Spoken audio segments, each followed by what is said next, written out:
Hello everyone, कैसे हो आप सभी। आप सभी लोगों का स्वागत है वोल्केनो आईएएस के इस प्लेटफॉर्म पे।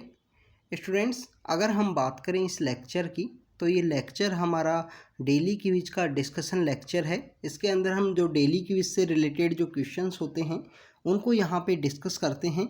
उनका जो क्वेश्चन से रिलेटेड जो इन्फॉर्मेशन है वो आपको बताई जाती है। इसके साथ साथ आपको जो एक्स्ट्रा इन्फॉर्मेशन है उस टॉपिक से रिलेटेड वो भी आपको यहाँ पे शेयर की जाती है। स्टूडेंट्स, आज देखिए कि 13 सितंबर हो चुका है। जो सितंबर मंथ है वो हाफली ख़त्म होने वाला है, तो आप अपनी स्टडी है उसको काफ़ी सीरियसली वे में कीजिए। और अभी रिसेंटली मेंस के एग्जामिनेशन भी होने वाले हैं।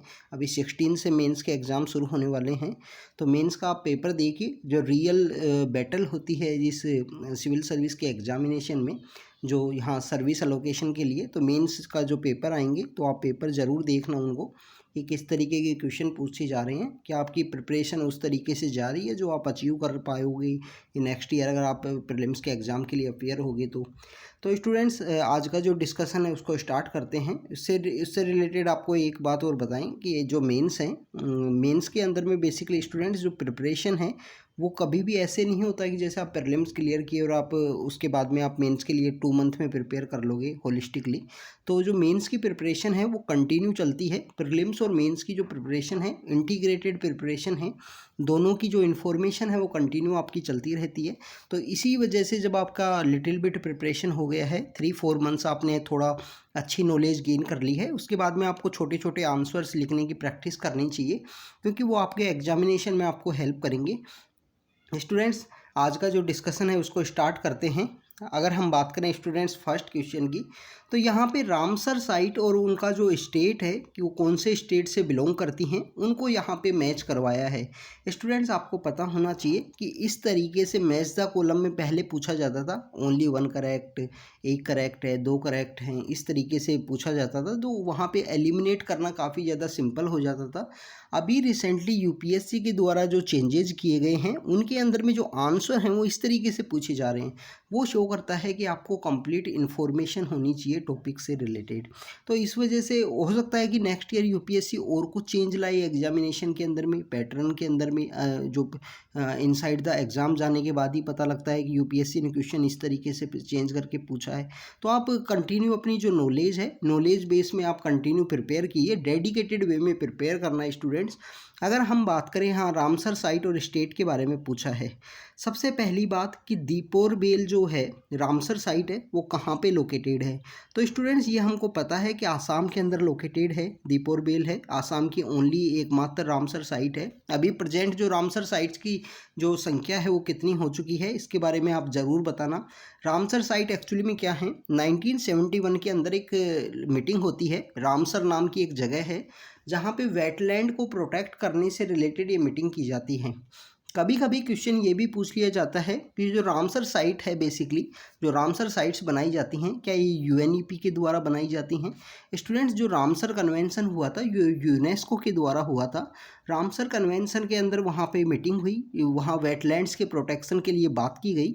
तो ये बेसिकली वेटलैंड्स की साइट्स होती हैं, जो वेटलैंड होते हैं उनको यहाँ पे प्रोटेक्ट किया जाता है, उनको रामसर लिस्ट के अंदर ऐड किया जाता है।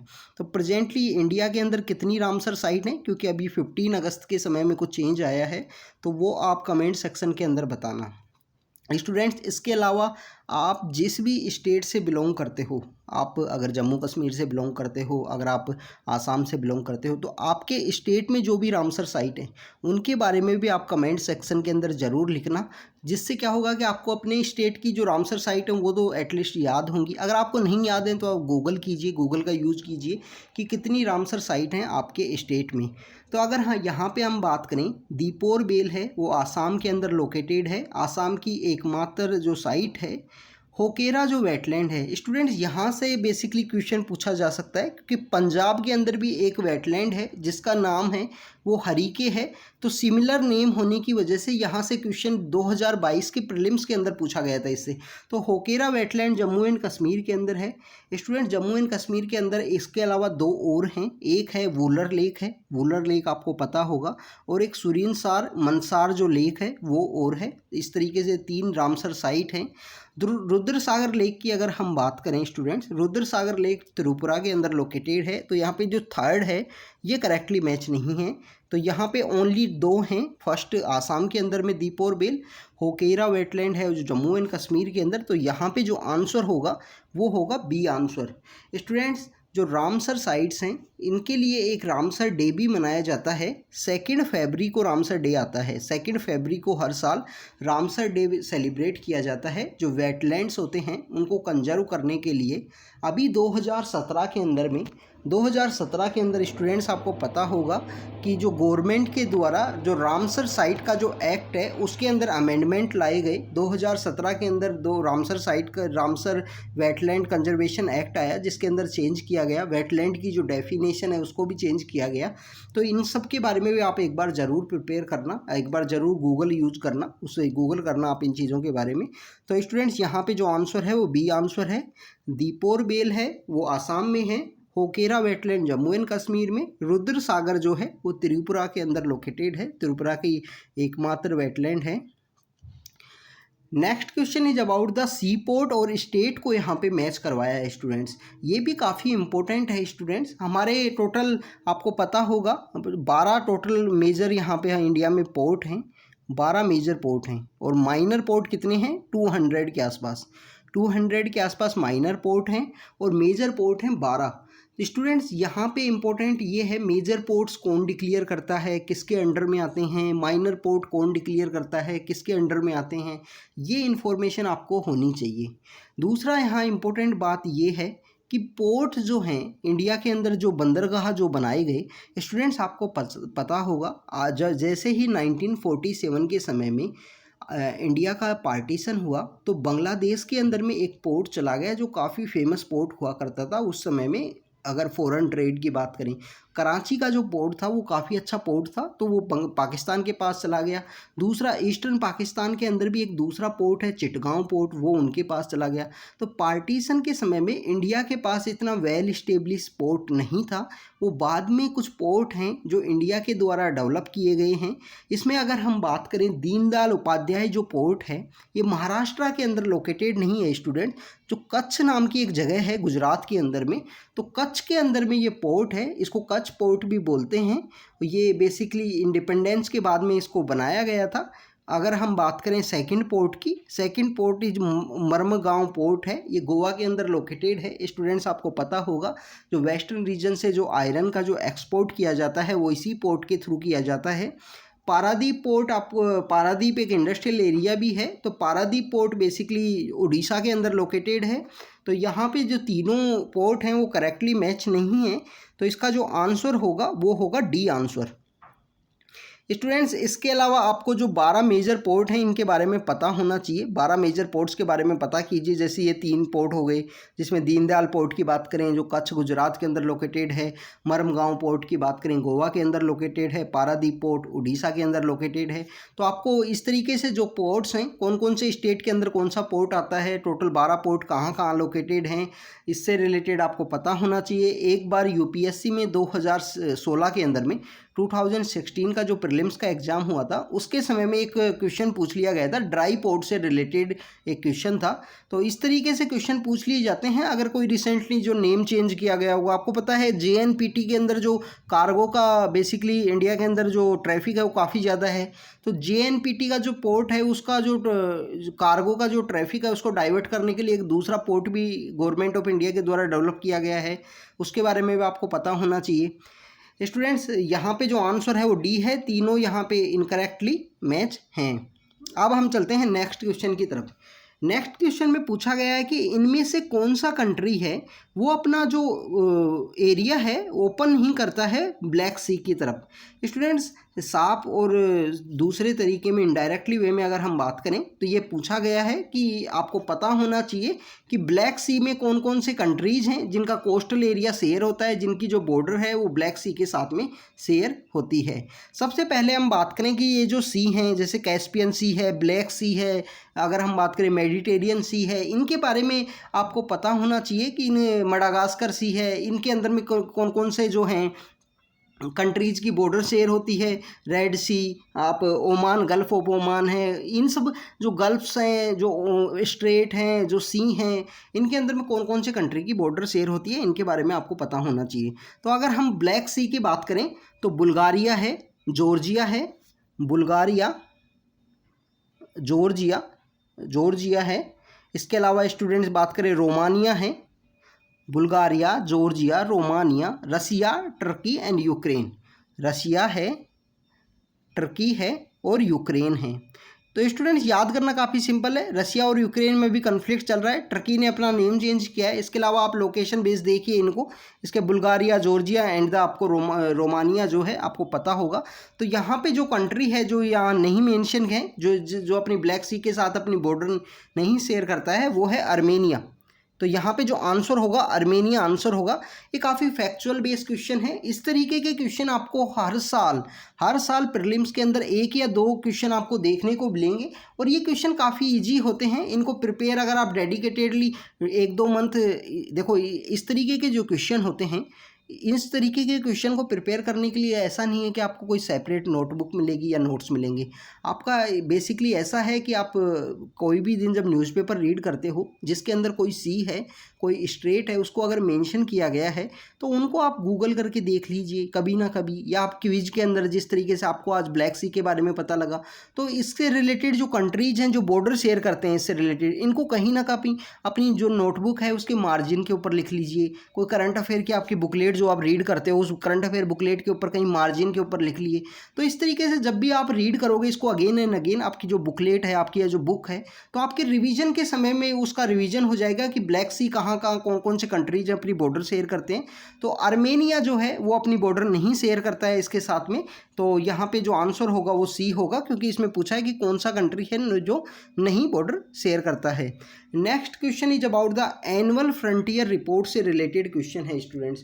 इसमें पूछा है कि कौन सा ऑर्गेनाइजेशन है जिसके द्वारा ये रिपोर्ट है वो पब्लिश की जाती है। तो स्टूडेंट्स इस तरीके की रिपोर्ट जो हैं, जैसे अभी रिसेंटली आपको पता है कि जो ह्यूमन डेवलपमेंट जो रिपोर्ट थी, ह्यूमन डेवलपमेंट जो इंडेक्स है वो आया है, अभी रिसेंटली कुछ दिन पहले रिलीज़ किया गया था। तो उस रिपोर्ट को किसके द्वारा रिलीज़ किया जाता था आपको पता होना चाहिए, यूएनडीपी के द्वारा किया जाता है। उसी समय में हमने देखा था कि यूएनडीपी के द्वारा टोटल 5 रिपोर्ट्स जो पब्लिश की जाती हैं उसके अंदर में एनुअल फ्रंटियर रिपोर्ट नहीं है। यूनिसेफ की बात करें तो ये चिल्ड्रंस का फंड है, बेसिकली चिल्ड्रंस से रिलेटेड जो रिपोर्ट होती हैं वो इसके अंदर पब्लिश की जाती हैं। आप देखिए यूनेस्को के द्वारा एजुकेशन या जो कल्चरल जो थिंग्स हैं उन सब के बारे में बात की होती है बेसिकली यूनेस्को के द्वारा। यूनेस्को का जो हेडक्वार्टर है उसके बारे में भी आपको पता होना चाहिए, पेरिस के अंदर लोकेटेड है। तो यहाँ पे जो आंसर बचता है वो बचता है यूएनईपी, यूनाइटेड नेशन जो इन्वायरमेंट प्रोग्राम है वो इसका आंसर है। यूएनईपी के द्वारा ये जो रिपोर्ट है वो पब्लिश की जाती है। इसके अलावा स्टूडेंट्स यूएनईपी के द्वारा बहुत सारी रिपोर्ट्स हैं जो पब्लिश की जाती हैं एनवायरनमेंट से रिलेटेड हैं, जिसमें हम बात करें एमिशन गैप रिपोर्ट है। इसके अलावा अगर हम बात करें कि अडप्टेशन जो रिपोर्ट है, अडप्टेशन से रिलेटेड एनुअल फ्रंटियर रिपोर्ट हो गया, ग्लोबल इन्वायरमेंट आउटलुक हो गया, invest in the healthy planet हो गया, इस तरीके की बहुत सारी रिपोर्ट हैं वो यूएनईपी के द्वारा पब्लिश की जाती हैं। स्टूडेंट्स यूएनईपी का जो हेडक्वार्टर है वो कहाँ पे लोकेटेड है, नैरोबी केन्या के अंदर लोकेटेड है। आपको ये पता होना चाहिए केन्या के अंदर इसका हेडक्वार्टर है, क्योंकि हम जब भी कोई ऐसा इंटरनेशनल ऑर्गेनाइजेशन देखते हैं उसका आपको हेडक्वार्टर है कुछ यूरोपियन कंट्रीज़ में मिलेगा, कि आपको मैक्सिममली यूएन का जहाँ है हेडक्वार्टर वहाँ पे आपको देखने को मिलेगा। तो स्टूडेंट्स यूएनईपी का जो हेडक्वार्टर है वो डिफरेंट है, केन्या के अंदर लोकेटेड है। आपको इसके बारे में पता होना चाहिए कि कौन से इंस्टीट्यूशन का जो हेडक्वार्टर है वो कहाँ पे लोकेटेड है। और कल्चरल जो थिंग्स होती हैं उनके मैक्सिमम हेडक्वार्टर्स आपको देखने को मिलेंगे यहाँ पे पेरिस के अंदर आपको देखने को मिलेगा। इसके अलावा इंटरनेशनल एनर्जी एजेंसी है उसका भी जो हेडक्वार्टर है वो आपको यहाँ पेरिस के अंदर देखने को मिलेगा। स्टूडेंट्स अब हम चलते हैं नेक्स्ट क्वेश्चन की तरफ। Next question is about the Chabahar port से रिलेटेड है कि चाहबार पोर्ट बेसिकली कौन से एरिया के अंदर इनमें से लोकेटेड है, कि पर्शियन गल्फ में है या गल्फ ऑफ ओमान के अंदर है या गल्फ ऑफ अकाबा में है या आदेन में है। तो आपको इसके बारे में बेसिकली पता होना चाहिए। जो गल्फ ऑफ ओमान है वहाँ पे चाहबार पोर्ट है वो लोकेटेड है। स्टूडेंट्स, इस गल्फ को वहाँ पे जो नियर बाई वाटर बॉडी है उससे कौन सी स्ट्रेट है, वो कौन सी स्ट्रेट इसको कनेक्ट करती है, आपको इसके बारे में पता होना चाहिए। क्योंकि बेबल मंदाब स्ट्रेट है एक, तो दूसरी हार्मोज स्ट्रेट है। वहाँ पे जो ये जो मिडिल ईस्ट का एरिया है यहाँ पे दो स्ट्रेट हैं, काफ़ी ज़्यादा इम्पोर्टेंट हैं। तो यहाँ पे जो स्ट्रेट है, स्ट्रेट ऑफ हॉर्मुज जिसको बोलते हैं, बेबल मंदाब जो स्ट्रेट है जो रेड सी को कनेक्ट करता है। तो स्टूडेंट्स, इस तरीके के यहाँ पे जो स्ट्रेट्स हैं इन सब के बारे में आपको पता होना चाहिए कि कौन से बेसिकली कहाँ पे कौन सी स्ट्रेट लोकेटेड है। जैसे मोरक्को भी एक जगह है, वहाँ भी वो भी न्यूज़ के अंदर में था अभी रिसेंटली। तो गल्फ ऑफ ओमान है वो इसका करेक्ट आंसर है।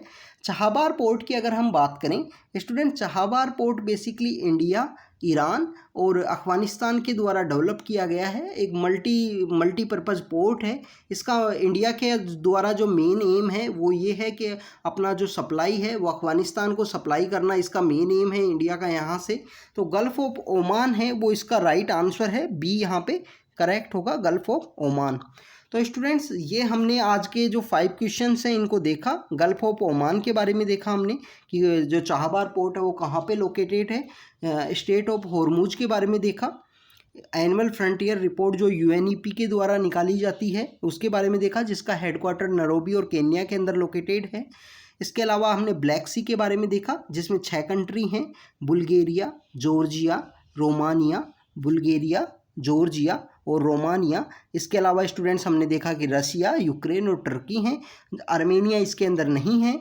इसके अलावा हमने दीनदयाल जो पोर्ट है वो कच्छ के अंदर लोकेटेड है गुजरात में, मरमगांव पोर्ट है गोवा के अंदर, पारादीप पोर्ट है वो उड़ीसा के अंदर। तो तीनों इनकरेक्टली मैच थे यहाँ पे। हमने दीपोर बेल जो आसाम में है, होकेरा जम्मू एंड कश्मीर में वेटलैंड है, और रुद्र सागर है जो त्रिपुरा के अंदर है, उत्तर प्रदेश में नहीं है। उत्तर प्रदेश में और बहुत सारे वेटलैंड्स हैं, जैसे नवाबगंज हो गया, पार्वती हो गया, इस तरीके के बहुत सारे वेटलैंड्स हैं, आपको इनके बारे में पता होना चाहिए। तो स्टूडेंट्स, आप अपने जो स्टेट हैं जिसमें कौन कौन से वेटलैंड हैं जिनको रामसर साइट के अंदर में आते हैं उसके बारे में ज़रूर कमेंट सेक्शन के अंदर बताना। जो जो आपको होमवर्क दिया है उसके बारे में ज़रूर बताना। जो भी एक्स्ट्रा इन्फॉर्मेशन इस वीडियो के थ्रू आपको मिली है उसको नोट डाउन कीजिए, अपनी इन्फॉर्मेशन को, अपनी जो नोटबुक आपने बना रखी है क्विज के लिए, क्योंकि उसके थ्रू आपका जो रिवीजन करना है वो काफ़ी ईजी हो जाएगा। तो students, thank you very much.